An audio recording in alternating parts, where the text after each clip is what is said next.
got ourselves some breakfast here, just very simple this morning. Couple sausages pre-cooked, so all I had to do is heat them in a pan, and then we got some Tillamook Stumptown cold brew coffee with some granola. It's just a generic granola that I have. That's kind of a peanut butter mixture, but really good, simple breakfast for this morning. It's still just extremely foggy out. I can't see the river or any of the canyon across the way. It's just completely socked in, but it's calm.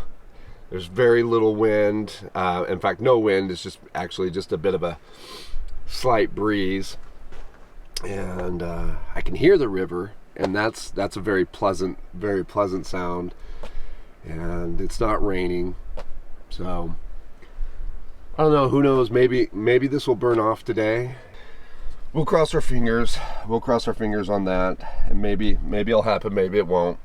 But yeah, I'm just gonna enjoy the breakfast, and I'd say enjoy the view, but there is none, but it's still quiet, peaceful, and it's a nice morning. So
Donald and I had spent some time that morning looking at maps and discussing our plans for the day. As far as the trip was concerned, we had already planned a loose route we wanted to follow from the Alvord Desert up the Owyhee Canyon and popping out around Vale. But we also had plotted a few points of interest along the way that we wanted to jump off the route and explore.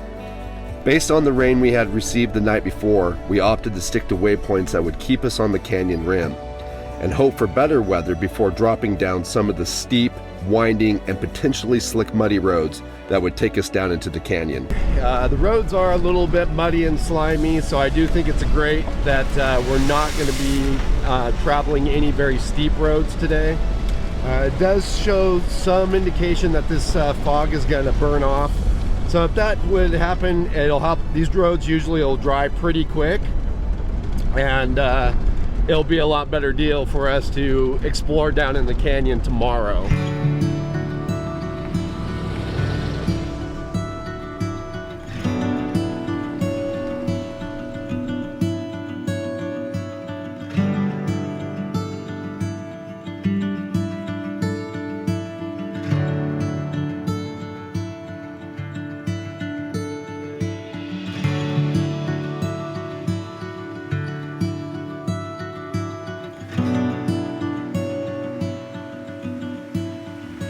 So our plan for the day was to head off to a small lake we had seen on the map.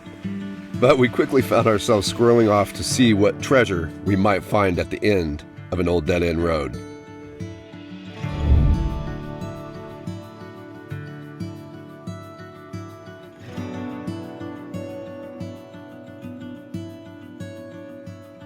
Well, this is not the lake that I told you this morning we were going to go to. In fact, this little spring or oasis that we found out here in the desert wasn't even on our original route plans that we had made.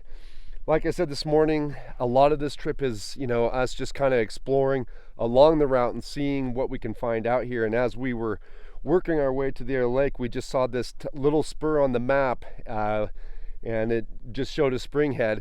Quite honestly, I thought I'd just find, because they, run a lot of cattle out here, I thought we'd just find maybe a water trough with a little bit of a pipe coming out with a trickle, but instead we found this just beautiful little oasis with some trees around it, and there's just ducks and lots of little bits of wildlife. And another really cool and interesting thing is there's an old rock structure here, just the remnants of an old rock structure. And so anyways, in the end, me and Donald had a little chat about it, and we just decided that we just wanted to stay here tonight. Donald has taken off. He's going to go, he saw a couple other little things on the map here close that he wants to go check out, but I kind of feel like for me, I want to just spend a little bit of time exploring this lake. I'm going to just hike around it and check out and see if there's anything else of interest. But it just seems like such a beautiful spot. It's a shame not to actually camp here one night.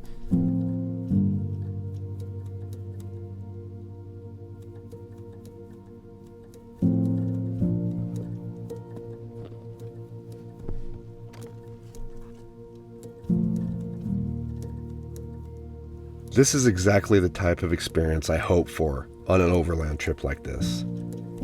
All across the remote areas of Oregon, relics of the past can be found.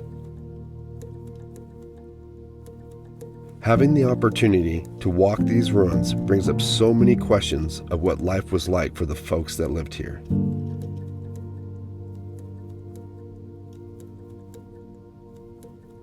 Was this someone's full-time homestead, or was it only used seasonally by hands from nearby ranches?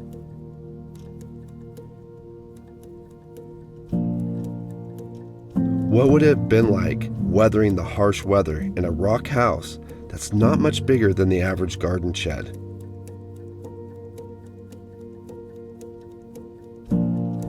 Did they bring these willow trees in, or were they already growing naturally around the spring?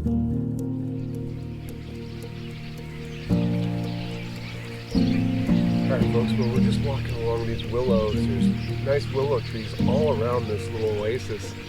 It's quite a contrast against this barren desert landscape, but around this little water hole, they're pretty prevalent.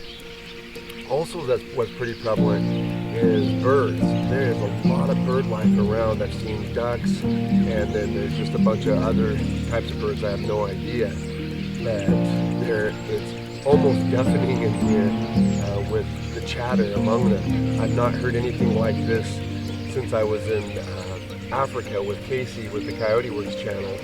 It feels very much that same vibe as I walk through here.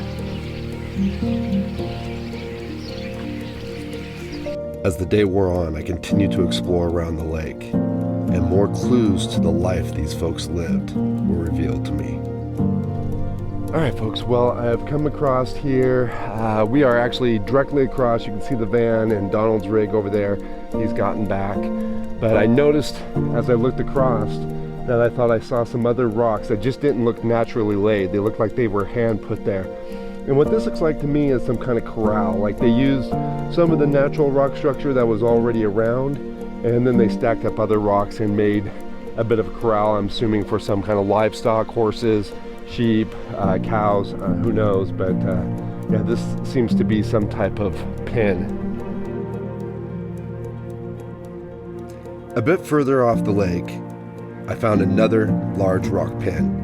These rock pens blend into the natural landscape so well, I almost walked past it, but the unnatural form of the gate post caught my eye.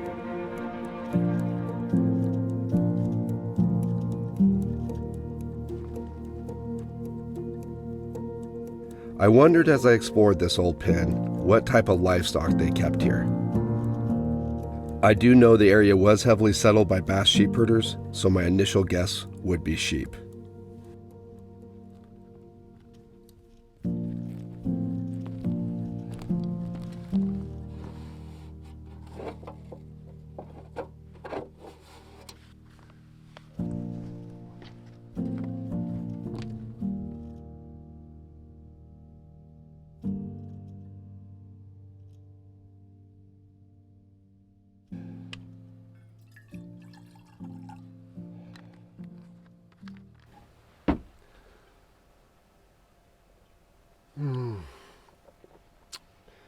Oh man, guys, I tell you what an absolutely gorgeous, gorgeous evening out tonight. The sun is just starting to fall. It's about ready to go over the hill over here, but it's just lighting up these bushes just beautifully. They just look like fields of gold out here right now.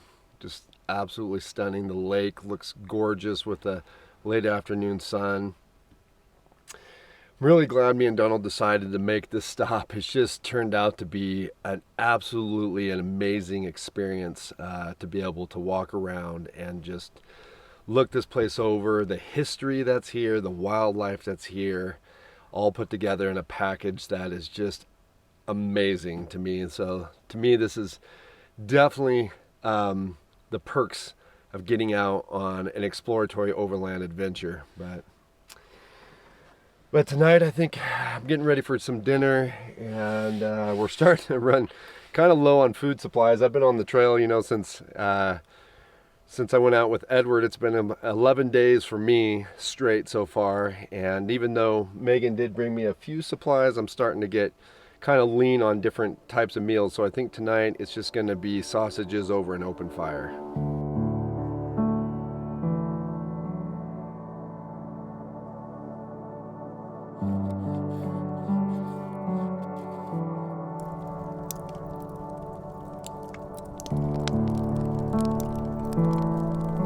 As I sat by the fire, preparing my evening meal, idly chatting away with Donald, I again found myself wondering how many generations of folks had sat in this location before us and done exactly the same thing, making small talk over the crackle of a warm fire.